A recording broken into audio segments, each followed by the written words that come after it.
The Praetorian Guard was a famous unit of the Roman Empire, whose reputation evokes mixed feelings of awe, fear, and mystery. In the popular imagination, they are often equated to modern forces such as the elite commandos of the SAS or the Republican Guard troops which have propped up dictators such as Saddam Hussein. Even in the historical realm, their role has been subject to doubt, with some in the past perceiving them as ceremonial units equipped with archaic armor designed only for show. So who were they? Special forces? Dictatorial musclemen? Or ceremonial relics? Let's find out. The cohorts Praetoria, collectively known to us as the Praetorian Guard, evolved from the personal bodyguard units employed by Roman commanders. At the founding of the Republic in 509 BC, they had been specifically charged with protecting the Praetor, the most senior elected Roman official, before the post was superseded by that of consul. Throughout the Republican period, the term could be used quite informally to refer to the group of friends and companions accompanying a Roman commander. In the field, these men would have been welcome guests in the general's tent, known as the Praetorium. By the late 1st century BC, however, the Praetorian Guard would refer to the picked troops who protected the general in that tent. The Civil Wars, a period where loyalty was owed to a single man rather than the state, saw a resurgence in the use of large bodyguard units. Following the death of Julius Caesar, both Antony and Octavian formed multiple cohortes praetorii as a part of their own Praetorian Guards. Appian says that they divided between them 8,000 veterans, many of whom had fought under Caesar. When both men turned on one another, their Praetorians became involved in the fighting and on occasion faced each other directly.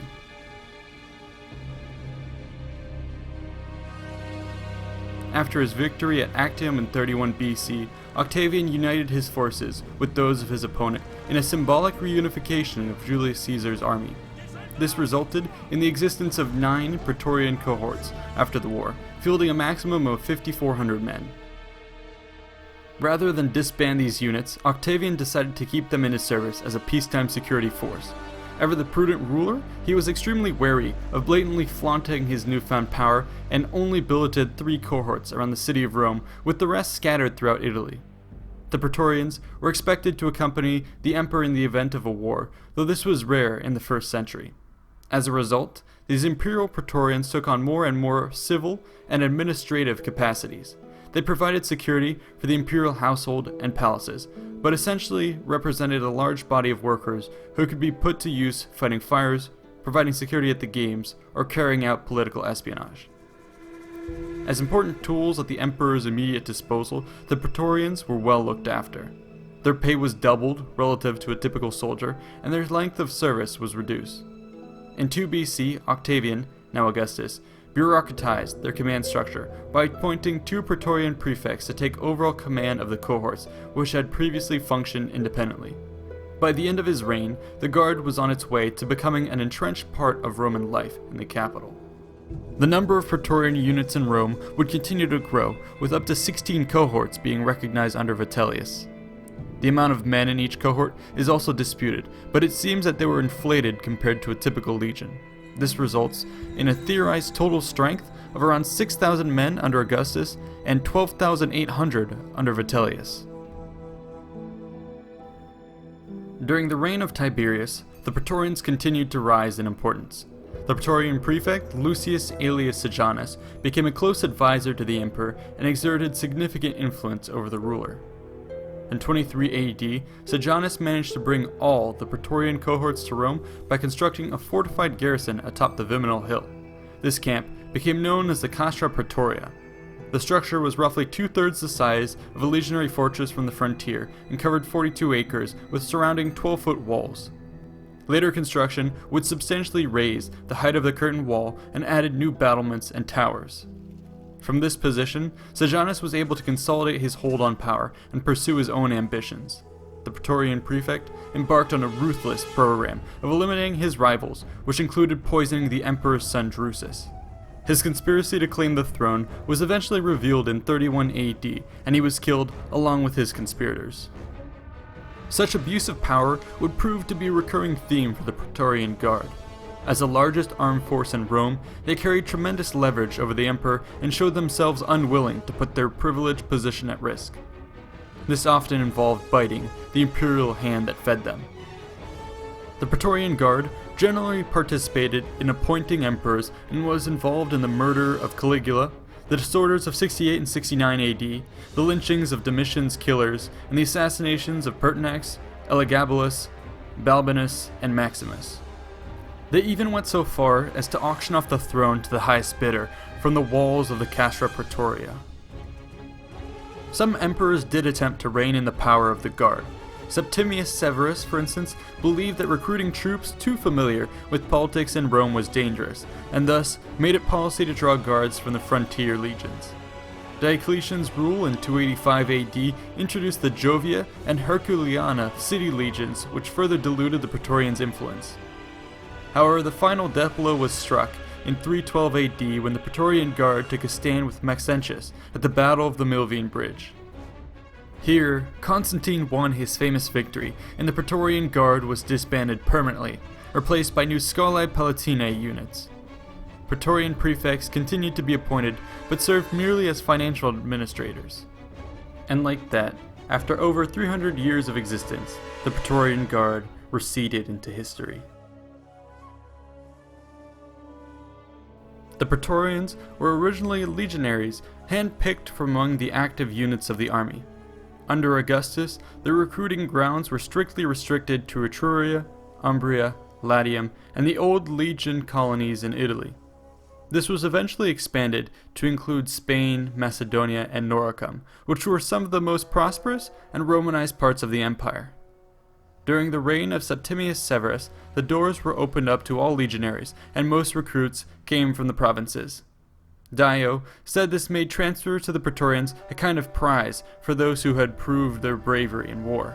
To others, this shift eroded the perceived elite nature of the Guard.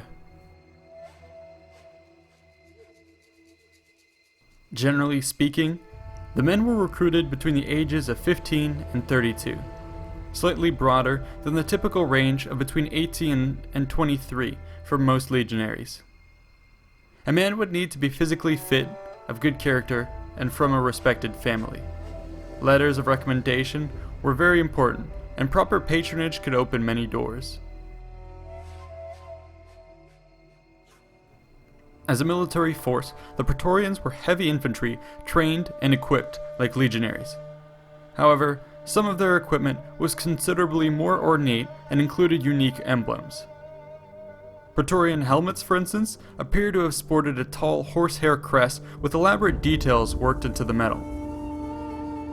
Shields were similarly well decorated and maintained a rounded shape, as opposed to the increasingly rectangular scutum of the early empire. Each legion had its own emblem displayed on its shield, and the Praetorian Guard were one of only a handful of units known to use the thunderbolt design. Evidence suggests that each Praetorian cohort had its own unique variant. Additionally, wings, stars, and crescents were probably painted on their shield boards, with scorpions featuring prominently as well.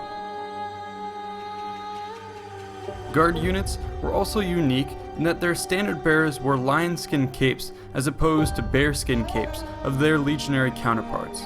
The standards themselves used the image of Victoria, winged goddess of victory, and were so heavily decorated with awards that men reportedly had difficulty carrying them on long marches. The rest of a Praetorian's kit matched what the average soldier wore. This included the famed Lorica segmentata and later Lorica squamata armor variants. Swords, daggers, and pilla were standard fare. The key difference between field and guard units was that the Praetorians were often far removed from the threat of combat. As such, they rarely made full use of their equipment outside of the parade ground.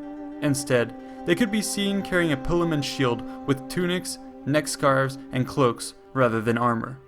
Depending on their duties, a guardsman might even wear a toga to reflect civilian garment but still remain conspicuous in a crowd. The Praetorian Guard was founded on active wartime units and was expected to accompany the emperor on campaigns. They served in Augustus's Cantabrian War, Germanicus Caesar's German campaigns, Trajan's Dacian Wars, as well as the 3rd century Eastern campaigns. Exceptions did occur when the Praetorians were sent to the front without the emperor, notably at the Battle of Idistus Vissus in 16 AD, 2,000 Praetorians were sent by Tiberius to reinforce the 8 understrength legions facing Arminius. The guardsmen took center stage in the Roman line and helped win a great victory over the Germanic tribes. In these military endeavors, the Praetorians proved to be capable soldiers, often fighting toe-to-toe with other veteran units. For the most part, however, the Praetorian Guard was comfortably back at Rome, dealing with clandestine action. Here, they were tasked with a variety of duties requiring large numbers of trained personnel. Primarily, they provide security for the Imperial household and palaces, but also stationed a cohort to keep order at the games and theaters. The Praetorians operated the city prison, carrying out death sentences imposed by the Emperor and the Senate. Additionally, they partook in routine civic administration of the city, with tasks ranging from map-making to engineering work.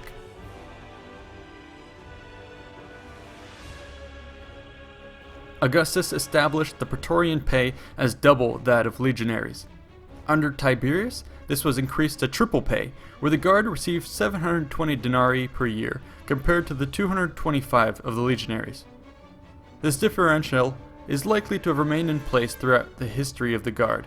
Additionally, it became custom for each new emperor to win the troops over by giving them gifts of money, known as donatives. Naturally, it made sense to secure the goodwill of the Praetorian Guard, and so, they were paid exorbitant bribes to the tune of 3,750 denarii a man under Claudius, and 5,000 denarii under Marcus Aurelius and Lucius Verus. Mark Antony had initially set a 12-year enlistment period for his Praetorian Guard, which Augustus raised to 16 years. This is to be contrasted with the 25 years of service expected of a typical legionary. The basic ladder for promotion consisted of the following: induction into the guard and service as a probatus under one of the centuries in a cohort. Several years of good service could lead to the post of an immunis, who might serve as a clerk or technician. Next up, one could receive double pay by becoming a principalis, entrusted with passing on the watchword, an optio, who served as a centurion's deputy, or a signifier, who carried the standards. Highly literate and innumerate soldiers could be appointed to the Praetorian prefect staff. Only a small number of soldiers would ever be able to progress into the enormously prestigious and well-paid rank of centurion in the Praetorian Guard. This position was the culmination of a long career and held no restrictions on the length of service. The highest echelons of the Praetorian Guard were extremely selective. Tribunes, who led each Praetorian cohort, were Roman knights with extensive resumes.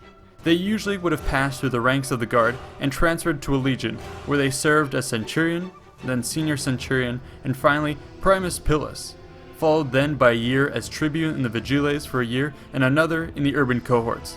Other paths were available, but nevertheless, the year-long term as tribune of the Praetorian Guard attracted veterans with remarkable military experience. The highest post of Praetorian prefect was such a powerful position that it was almost unheard of for an individual to attain it through conventional promotion. Instead, this position was generally held by appointees of the emperor. These prefects were amongst the most influential men in the empire, and some would even go on to become emperors. Upon retirement, Praetorian guards could expect continued preferential treatment. They received discharge bonuses of 5,000 denarii as opposed to the 3,000 denarii which was standard for the legions. In addition, the Praetorians would be presented with bronze diplomas which automatically legitimized their first marriage and the children born of them. Soldiers who had received their discharges might also go on to enlist in evocati units. We can now reflect back on our initial question: who were the Praetorian Guards? Special forces, dictatorial musclemen, or ceremonial relics? The short answer is none of these. The Praetorians were not equivalent to modern special forces. Though at first the Guard did represent cream-of-the-crop troops, they were largely removed from frontline military action and spent most of their time taking on domestic missions of a civil and administrative nature. The Praetorians were somewhat similar to dictatorial musclemen in that they served as tools of a thinly veiled military regime seeking to control the population and political opposition.